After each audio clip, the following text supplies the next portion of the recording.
दोस्तों, धुरंधर 2 ट्रेलर देखने के बाद बहुत से लोग बोल रहे हैं भाई कंपैरिजन वीडियो लाओ धुरंधर 1 का ट्रेलर और धुरंधर 2 के ट्रेलर को लेके। दोस्तों, मैं यहाँ पे दो चीज़ें बोलने वाला हूँ और इस पे शायद आप एग्री करो।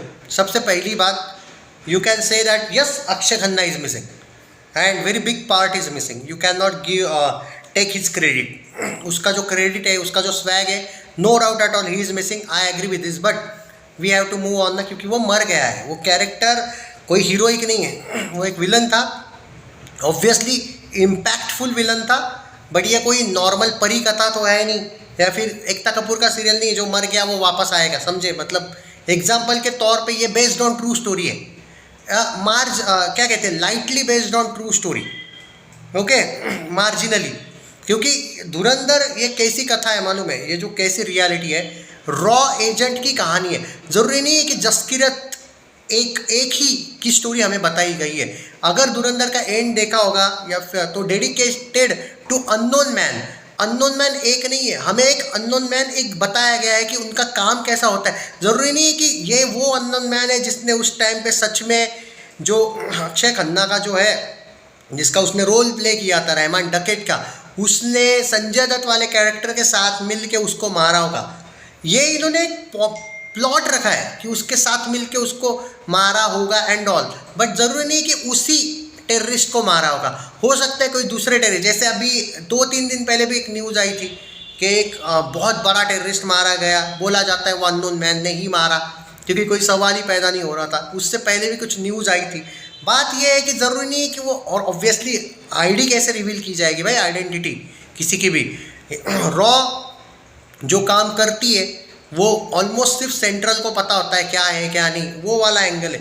ज़रूरी नहीं है कि रहमान डकैत को किसी इसने ही, जैसा कि रहमान डकैत की जो रियल विकिपीडिया वगैरह जो है, उसने उस संजय दत्त का जो कैरेक्टर था वो असलम ना, उसने ही उसको मारा था, नो डाउट। तो उन्होंने वो दिखाया है, लेकिन इसमें उन्होंने एक एडजस्ट किया एक कैरेक्टर। तो ये बात समझ में आनी चाहिए कि अननोन मैन हो सकता है कि किसी दूसरे टेररिस्ट को उसने मारा हो, जैसे कि बीच में भी आपने वो ऑपरेशन सिंदूर के बाद भी आपने देखा होगा, जिसने वो करवाया था उसका भाई या बहन, कोई पूरा का पूरा उसकी फैमिली मार दी गई थी। हाँ, तो वो तो ये नहीं होगा कि किसी पाकिस्तानी ने ही उसको मारा होगा, ऑब्वियसली किसी रॉ वाले ने ही ठोका होगा ना, अपने भाई को क्यों मारेगा। तो वो वाला एक जो एंगल है वो समझ में आना चाहिए लोगों को कि रहमान डकैत क्यों वापस नहीं आएगा। आप अगर आप बोलोगे यार मिसिंग हिम वगैरह, तो ये कोई लॉजिक नहीं है ना उस बात का। वो मतलब वो मर गया, या फिर ये कोई ऐसी फ्रिक्शनल तो है नहीं कि भाई ये चलो उसको एडजस्ट कर लेते हैं भाई। हाँ, उसको दिखाया गया है, मैंने सुना है अक्षय खन्ना को फिल्म में, लेकिन एक 5-10 मिनट के लिए, वो भी फ्लैशबैक्स में थोड़ा सा दिखाया गया है।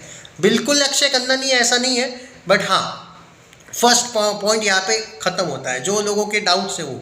Okay, yes I also miss him, but we have to adjust the fact कि वो नहीं है, क्योंकि वो क्यों होगा, ये बात। दूसरी इंपॉर्टेंट बात ये है कि ट्रेलर कट, आप बोल रहे हो ट्रेलर 1, डेफिनेटली ट्रेलर 1 इम्पैक्टफुल होने ही वाला था। आप एक चीज़ भूल रहे हो कि ट्रेलर 1 मतलब यानी कि पार्ट 1 का जो ट्रेलर था वो ट्रेलर 2 से आपको इतना अच्छा क्यों लग रहा है, क्योंकि जो रणवीर सिंह का कैरेक्टर था कि अगर तुम लोगों के पटाखे ख़त्म हुए तो मैं धमाका शुरू करूँ, यह पार्ट 2 का डायलॉग है, पर यह पार्ट 2 के ट्रेलर में नहीं दिखाया, क्योंकि वो रिपीटेशन लगता ना। पार्ट 1 का जो ट्रेलर था उसमें पार्ट 2 में बहुत कुछ दिखाया था। वो जलने वाला सीन देख, याद करो, वो भी था, तो वो इसमें भी है। तो पार्ट 2 या पार्ट 1 में कोई ना कोई एक ही ट्रेलर आपको अच्छा लगने वाला था, वो ऑब्वियसली पार्ट 1 था, क्योंकि अर्जुन रामपाल का जो खूनखार शुरुआत दिखाई थी उसमें। और इसमें आपको ये कैरेक्टर्स पता है ऑलरेडी, संजय दत्त, आर माधवन, उसमें वो फर्स्ट टाइम आए थे ना। ऑब्वियसली पार्ट 1, ऐसा बहुत बार होता है। मुझे पुष्पा 2 का ट्रेलर आज भी याद है, पुष्पा 1 की तुलना में। इनफैक्ट पुष्पा 1 मुझे ज़्यादा पसंद आई थी। कलेक्शन पुष्पा 2 का आया तो फ्रेंचाइजी का फ़ायदा वही तो होता है भाई। पर यहाँ पे ये भी फ़ायदा है कि आप ये भी तो सोचो कि 3 मिनट 26 सेकेंड्स का ट्रेलर पर 3 घंटे 55 मिनट की फिल्म, मतलब इन्होंने कुछ भी तो नहीं दिखाया है। ये भी तो बहुत बड़ी बात है कि ऐसा ही दिखाया है कि कुछ ना ही समझे, या फिर लोग क्वेश्चन मार रहे हैं। आदित्य धर की मुझे एक डेयरिंग पसंद है। वो क्या करता है, वो ऐसा आदमी है ना, वो हेटर्स क्या बोलेंगे वो नहीं सोचता है ना, उसने पार्ट 1 के वक्त सोचा था। वो ये करता है कि उसके मर्जी का ही ट्रेलर वो कट करेगा, उसी टाइप का कि लोग कुछ भी बोले उसको, उसका कोई इशू नहीं रहता है, टेंशन नहीं रहता है, क्योंकि उसको अपने कंटेंट पे बिलीव होता है। ये मेरा मानना है। Obviously if you are comparing and asking me कि पार्ट 1 का ट्रेलर अच्छा था या पार्ट 2 का, आंख बंद करके पार्ट 1 बोलूँगा।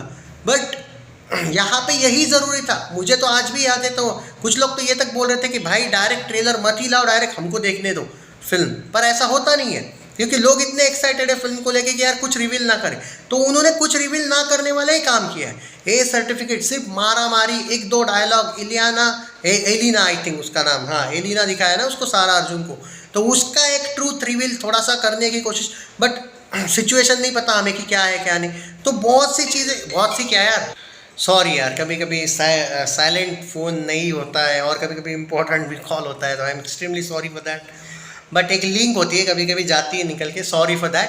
बट यार ऑन सीरियस नोट, मैं आपको कल परसों से ही बोल रहा था भाई वो आदित्य धर है, उसने तुमको टीज़र वही चिपकाया था जो मैं पहले ही बोला था कि जब मैं फिल्म देख के आया था, मैं बोला था इसने धुरंधर 2 का हमें टीज़र भी दिखा दिया है पार्ट 1 के ही एंडिंग में।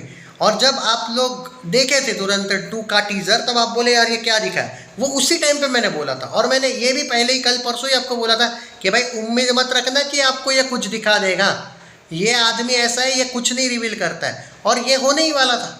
आप यहाँ पे एक फ़ायदा उसको धुरंधर 1 के ट्रेलर में ये था कि कुछ वो दिखा सकता था। यहाँ पे कुछ डायलॉग्स वगैरह बहुत ज़्यादा ओवर द टॉप होंगे, या फिर कुछ चीज़ें ऐसी होगी कि जो सीक्रेट्स वगैरह बहुत, देखो यार जो कट किया है ट्रेलर वो इतना ज़रूर है कि इसकी चर्चा हो, और बस उतना ही काफ़ी है। और जो ये लोग भौंक रहे हैं, मुझे एक समझ में नहीं आता कि आपको इतना क्या पड़ा है उन जो भौंक रहे हैं उनका, उनको बोलो रोक के दिखाए, फिर सिंपल सी बात है, रोक के ही दिखाओ। धुरंधर 1 के वक्त भी मैंने चैलेंज दिया था, धुरंधर 2 के वक्त भी दे रहा हूँ। ये इतना मत रहे तुम लोग ये किया करो कि यार ये वो बोल रहे, कुछ नहीं फ़र्क पड़ता है। भौंकने वाले तब भी थे। अबे ध्रुव टट्टी जैसा बड़ा जो ये करके रखा है उसने सब्सक्राइबर वगैरह, वो तक भौंक के नहीं ये पाया, तो तुम ये छोटे छोटे लाख, 1.5 लाख 2 लाख सब्सक्राइबर वाले, उनको 10 लाख मान के चलो सब्सक्राइबर वाले, अब 1 करोड़ वाला ध्रुव टट्टी इस फिल्म को नहीं रोक पाया, और तुम इनको लेके बोल रहे हो भाई ये वो बोल रहा है, वो ये बोल रहा है, तो बोलने दो ना। उसको बोल भीख मंगे तू मत जा फिल्म देखने, जाएगा तो वो पहला शो क्या प्रीमियर को जाएगा। तुम समझ ही नहीं रहे हो, तुम इतना क्या इसने ये बोला उसने ये बोले पे जाते रहते हो यार। पॉजिटिविटी भाई करोड़ करते हैं लोग। फिल्म को गए थे, 93rd डे चल रहा है आज फिल्म का, कल का कलेक्शन देखो, 93rd डे का आज का प्रेडिक्शन वीडियो देखो, धुरंधर का क्या कलेक्शंस कर रही है। 7 दिन के बाद 100 डे हो रहे हैं इसके पूरे 1 के, 100 डेज कोई फिल्म चल रही है इतनी निगेटिविटी करने के बाद, और तुम बोल रहे हो अरे भाई 10 फिल्में पोस्टपोन हो गई इसके लिए। उन लोगों को तक पता है, एग्जीबिटर डिस्ट्रीब्यूटर्स को, तो इन लुक्खों को तुम इतना सीरियस लोगे। तुमको, मुझे समझ नहीं आता है कि तुम किसको कितना भाव देते हो, तुमको समझ में आना चाहिए यार। रिलैक्स मारो यार, जस्ट एन्जॉय इट। और एक ही बात कहूँगा, मैं खुश हूँ कि आदित्य धर ने अच्छा किया, नहीं दिखाया ज़्यादा, नहीं यार सच में खुश हूँ मैं, क्योंकि यही चाहिए था मुझे। मैं नहीं चाहता था कि ये पूरा, मतलब मुझे ये डर था कि आदित्य धर जैसे बॉलीवुड के कुछ ऐसे भी डायरेक्टर प्रोड्यूसर आज भी है बॉलीवुड में, जो रिव्यूअर्स के डर से बहुत चीज़ें दिखा देते हैं ट्रेलर में कि ताकि निगेटिविटी ना फैले। ये आदमी डरता नहीं है, करो रे तुम निगेटिविटी, साला करते रहो, इस टाइप का है वो आदमी। मज़ा आ गया भाई। Ranveer Singh you are top, Aditya Dhar you are an architect of this film. तुमने, मेरे पास वर्ड्स नहीं है। मुकेश छाबड़ा को क्रेडिट है कि उसने ये फिल्म की स्टार कास्ट बनाई थी, कास्टिंग डायरेक्टर आई थिंक वही है। Sanju Baba, R Madhavan, Arjun Rampal, no words, Sara Arjun, fantastic surprise. And भाई हमारे मिनिस्टर साहब आप तो बहुत ही ज़बरदस्त हो, राकेश बेदी जी ना। और हाँ बड़े साहब, क्या वो इमरान हाशमी है क्या, पता नहीं कौन है क्या नहीं, देखते हैं, चलो बाद में पता चल ही जाएगा। पर एक ऐसा फील क्यों आने लगा है कि धुरंधर 3 भी आ रही है, क्या मालूम। चलो टेक केयर, मज़ा आ गया मुझे। देखो यार, धुरंधर 1 भी अपनी है, 2 भी अपनी है, ठीक है, करते रहो कि धुरंधर 1 का ट्रेलर अच्छा था। मुझे भी, मैं सीरियसली बोलूँगा वही था अच्छा ज़्यादा। पर यहाँ पे मैं समझ सकता हूँ मेकर्स की क्यों ऐसा किए कर रहे हैं। I don't have any problem with this, मुझे दोनों भी ट्रेलर्स पसंद है। बट ऑनेस्टी से 1 का ट्रेलर ऑब्वियसली ज़्यादा पसंद आया था। पर ये आप भूल रहे हो कि धुरंधर 2 के भी बहुत से सीन्स 1 में थे, तो आपको वो भी काउंट करना पड़ेगा। सो या king of Lyari, all the best.